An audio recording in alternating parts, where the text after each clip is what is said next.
시청자 여러분 안녕하십니까? 10월 1일 JTBC 아침 NL 시작합니다. 먼저 오늘 아침 주요 뉴스입니다. 김건희 특검에 파견된 검사 40명 전원이 원부서 복귀를 요청했습니다. 최근 정부조직법 개정으로 내년 10월 검찰청의 폐지가 확정되자 특검에서 수사와 기소를 모두 담당하는 게 옳지 않다는 이유였습니다. 사실상 집단 반발이란 해석이 나옵니다. 한덕수 전 총리의 내란 방조 혐의 첫 재판에서 12.3 계엄을 받아들이기 어려웠다고 한 전 총리가 밝혔습니다. 한 전 총리는 위증 혐의를 제외한 내란 우두머리 방조, 허위 공문서 작성 등의 혐의는 모두 부인했습니다. 이재명 대통령이 이시바 시게루 일본 총리와 부산에서 세 번째 정상회담을 가졌습니다. 대통령실은 두 정상이 한반도의 완전한 비핵화에 대한 의지를 재확인했다고 전했습니다. 정부조직법 개정안이 통과되면서 78년 만에 검찰청 폐지가 확정됐습니다.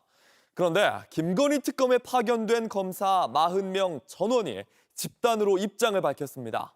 수사와 공소 유지가 분리되는 상황에서 특검의 업무가 혼란스럽다면서 검찰로 원대 복귀를 요청했습니다. 윤정주 기자입니다.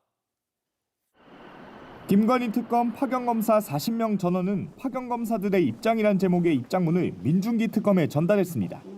검사들은 파견 기간 동안 실체적 진실을 발견하고 사회적 갈등을 해소하겠다는 일념으로 불철주야 노력했다며 최근 검찰청이 해체되고 검사의 중대범죄 직접 수사 기능이 상실된 상황이라고 했습니다.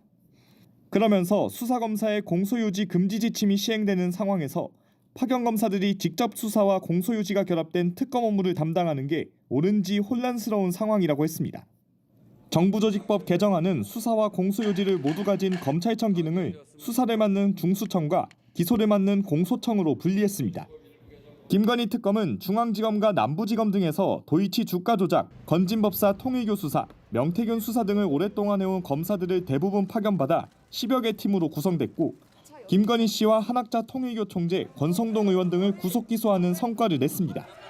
파견 검사들 입장은 수사한 주체가 공소유지를 못하게 돼 현재 특검의 업무가 법과 모순된다는 겁니다.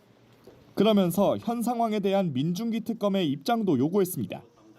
입장문에서 검사들은 특별검사께서 직접 특검 수사 과정에서 확인된 중대범죄 수사에 있어 검사들의 역할과 직접 수사 공소유지 필요성에 대한 의견을 공식적으로 표명해달라며 현재 진행 중인 사건을 마무리한 뒤 파견검사들이 복귀할 수 있도록 조치해달라고 했습니다.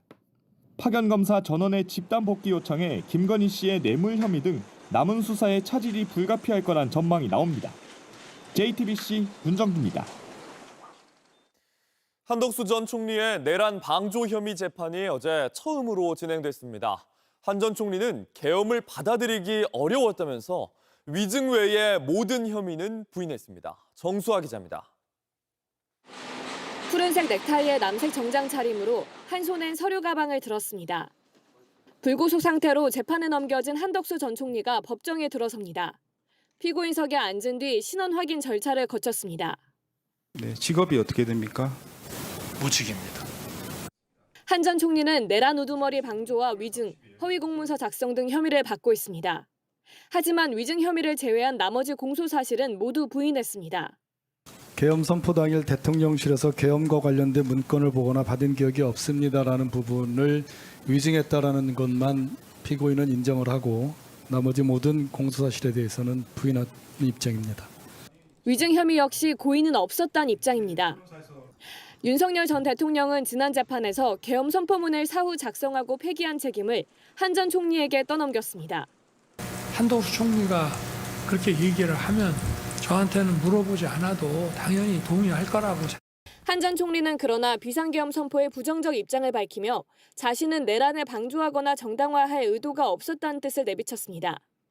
계엄이라는 것은 국가를 발전시키기 위한 그러한 차원에서 봤을 때에는 그렇게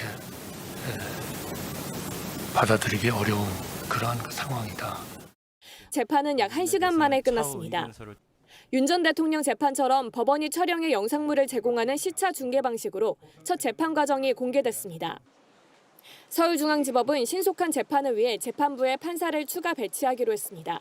JTBC 정수아입니다. 일용직 노동자들이 퇴직금을 받지 못해서 쿠팡을 고발했던 사건. 쿠팡 결국 무혐의 처분을 받았습니다. 그런데 이 사건을 직접 맡았던 검사가 처분에 반발하면서 지휘부를 수사 의뢰하는 사건으로 번졌는데요. 이 당시 지휘부였던 부천지청이 대검찰청에 올린 수사보고서를 살펴봤더니 사건의 핵심 증거였던 쿠팡의 내부 지침서가 아예 빠져 있었습니다. 김휘란 기자입니다. 2023년 쿠팡은 일용직 노동자들이 퇴직금을 받기 어렵도록 취업규칙을 바꿨습니다. 퇴직금을 못 받게 된 일용직들이 잇따라 쿠팡을 고발했고 지난해 9월 고용노동청이 쿠팡을 압수수색했습니다. 노동청은 압수수색 과정에서 취업규칙 변경에 대한 내부 지침서를 확보했습니다. 일용직들에게 퇴직금과 근로기간 단절에 대해 별도로 커뮤니케이션 하지 말고 이의 제기할 때만 개별 대응하라는 내용입니다. 불리한 취업규칙 변경에 대해 노동자들에게 자세한 설명을 하지 말도록 지침을 내린 겁니다. 대법원 판례에 따르면 노동자에게 불리하게 취업규칙을 바꿔놓고 적절히 설명하고 의견을 듣지 않으면 그 취업규칙은 무효입니다. 노동청은 이 지침서를 근거로 바뀐 취업규칙을 무효로 결론내고 지난 1월 기소 의견으로 사건을 송치했습니다.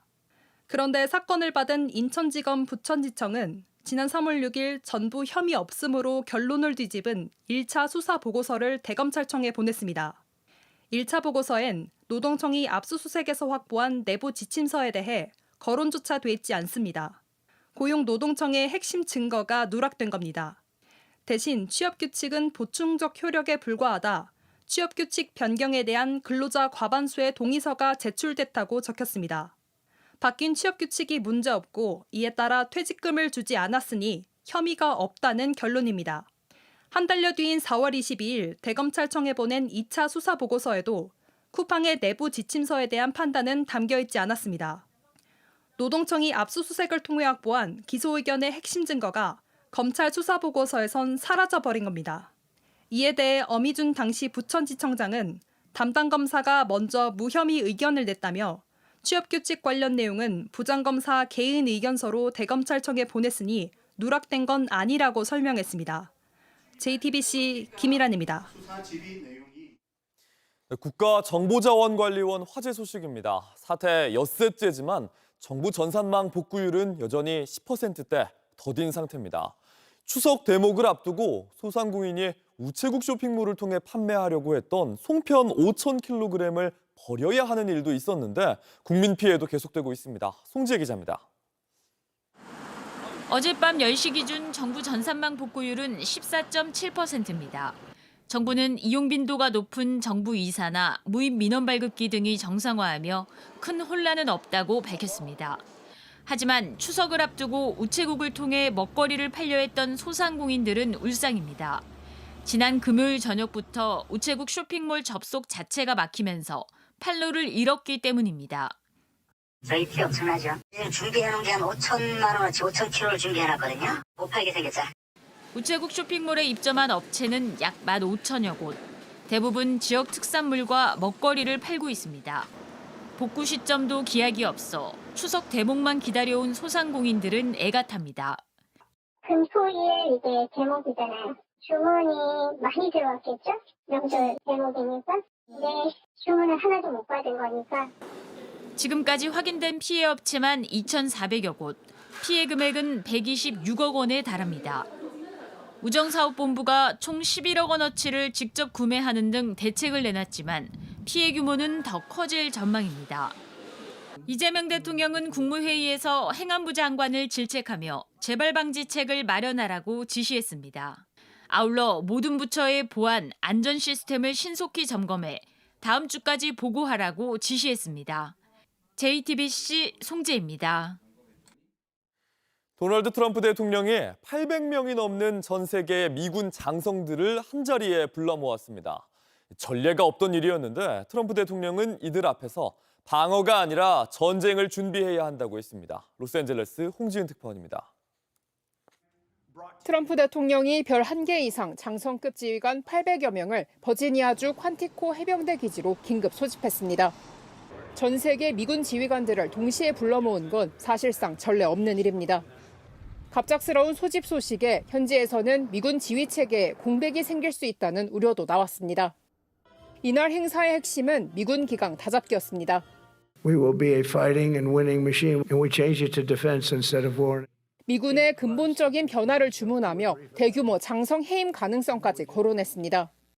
실제로 해임 조치가 이루어지진 않았지만 강압적인 농담으로 분위기를 장악했습니다. If you don't like what I'm saying, you can leave the room. Of course, there goes your rank, there goes your future. 트럼프 대통령은 동시에 군사기 진작책도 내놨습니다. 핵무기 업그레이드와 1조 달러 국방 예산 확보, 군인 임금 인상 등을 약속했습니다. I rebuilt our nuclear, as you probably know, but we'll upgrade that also and just hope we never have to use it. Nuclear, you could have 1/20th what you have now and still do the damage. 관세 정책과 해외 기업의 대미 투자 약속 등 트럼프 2기 성과 자랑도 빼놓지 않았습니다. 트럼프 대통령이 공들이고 있는 국제 분쟁 해결도 언급했습니다. 러시아와 우크라이나의 종전을 위한 협력을 촉구했고 하마스에는 미국이 제안한 가자지구 평화 구상을 수용하라고 압박했습니다. 로스앤젤레스에서 JTBC 홍지은입니다. 온라인에서 화제가 된 뉴스, 화제가 될 뉴스를 골라 전해드립니다. 아침엔 소셜픽입니다. 한 IT 유튜버가 삼성의 스마트 기기에 갤럭시 링에 문제를 제기했습니다. 손가락에 낀 반지가 부풀어 올라서 비행기에 오르지 못했던 겁니다. 지난 29일 테크 유튜버 다니엘 루타르가 자신의 소셜미디어에 올린 사진입니다. 비행기 탑승 직전에 부푼 스마트링이 벗겨지질 않아서 탑승이 거부됐다면서 다시는 스마트링 착용하지 않을 거라고 했습니다.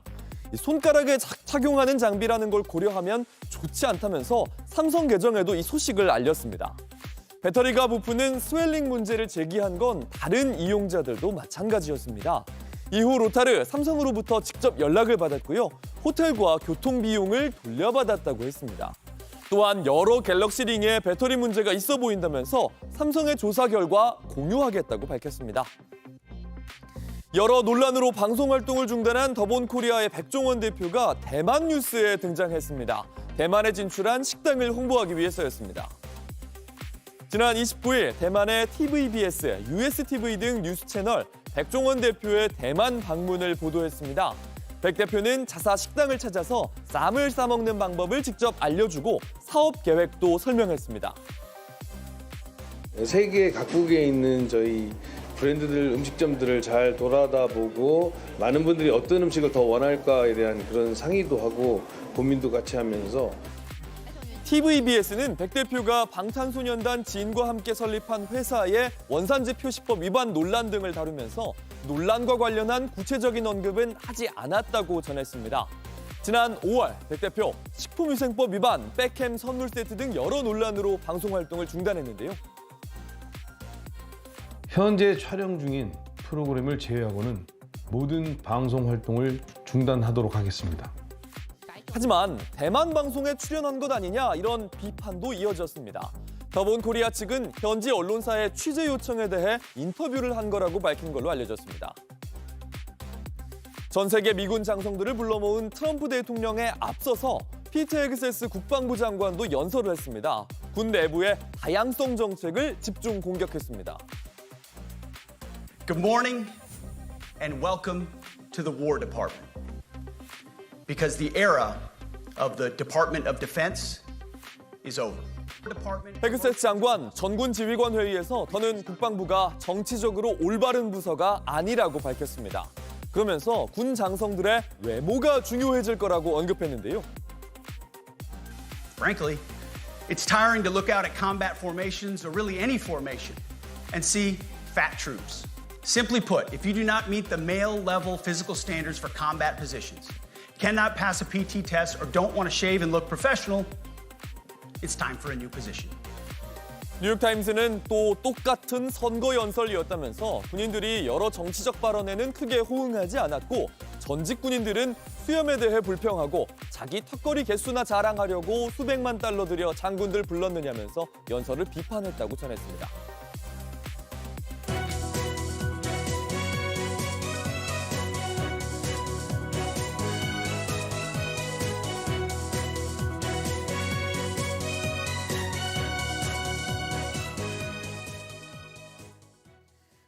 취임 100일 만에 이재명 대통령이 이시바 시게루 일본 총리와 세 번째로 만났습니다. 퇴임을 앞둔 이시바 총리의 마지막 외교 일정이었는데 두 정상은 역사를 직시해야 한다는 입장에 대해 공감하면서 셔틀 외교의 정착을 약속했습니다. 양빈현 기자입니다.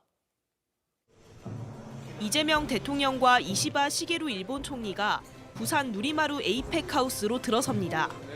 두 정상은 한일 정상회담을 열고 양국 협력 방안을 논의했습니다. 지난 6월 G7 정상회의 계기 첫 회담과 8월 도쿄에서 열린 두 번째 회담에 이어 세 번째 만남입니다. 두 정상은 셔틀 외교를 통해 양국 관계를 발전시키자는 데 뜻을 모았습니다. 셔틀 외교를 정착시켜서 한국과 일본 사이에 정말 시도 때도 없이 함께 오가면서 공동의 발전을 기약했으면 좋겠습니다. 頻繁に交流をし、そして毎回毎回シャトル外交の成果が出るような、そのようなことをこれから私どもも努力をしてまいりたいのと思います。 양국은 저출산 고령화와 국토 균형 성장, 자살 대책 등 공통 사회 문제를 함께 논의할 공통 사회 문제 협의체의 구체적 운용 방안을 마련했습니다. 이 대통령은 북핵 문제 해결을 위한 정책 구상을 설명하며 일본의 협력도 당부했습니다.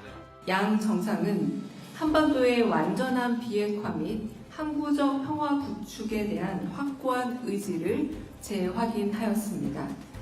한일 과거사 문제와 관련해 이 대통령은 과거를 직시하되 미래지향적 협력을 계속해 나가야 한다는 입장을 전했습니다.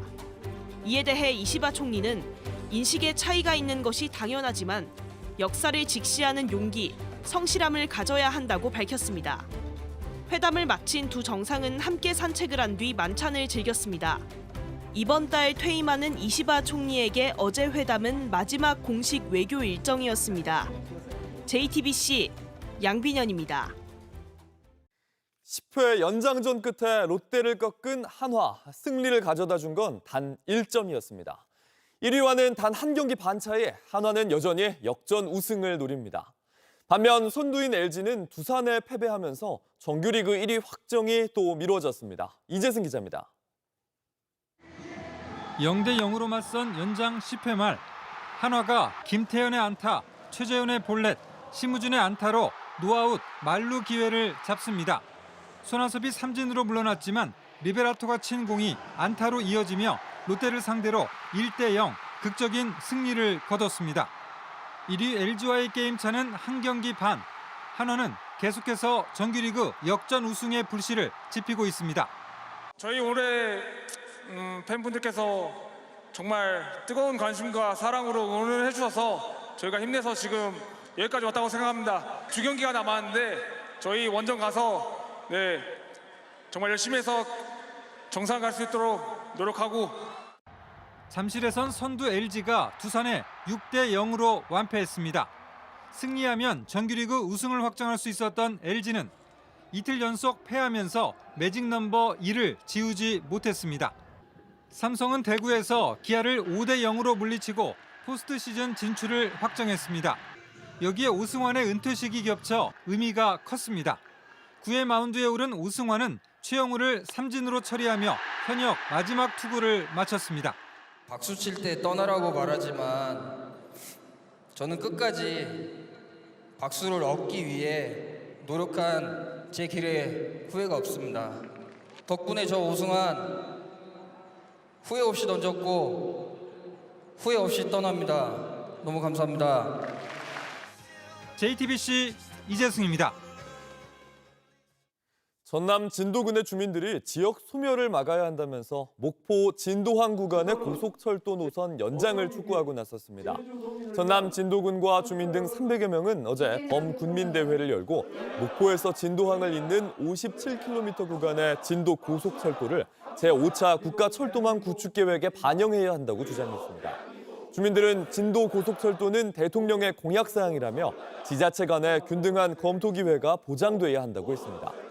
이들은 범국민 서명부를 대통령실과 정부기관에 전달하는 등 유치 활동을 이어갈 계획입니다. 그래서 저희들은 균형 발전 차원에서 제대로 검토를 해주라. 또 이재명 정부 기조하고 맞지 않다. 그래서 이런 그 집회도 하고 주장을 하는 것입니다. 이것으로 JTBC 아침엔을 마칩니다. 내일은 7시 반에 다시 아침을 열겠습니다. 시청해주셔서 감사합니다.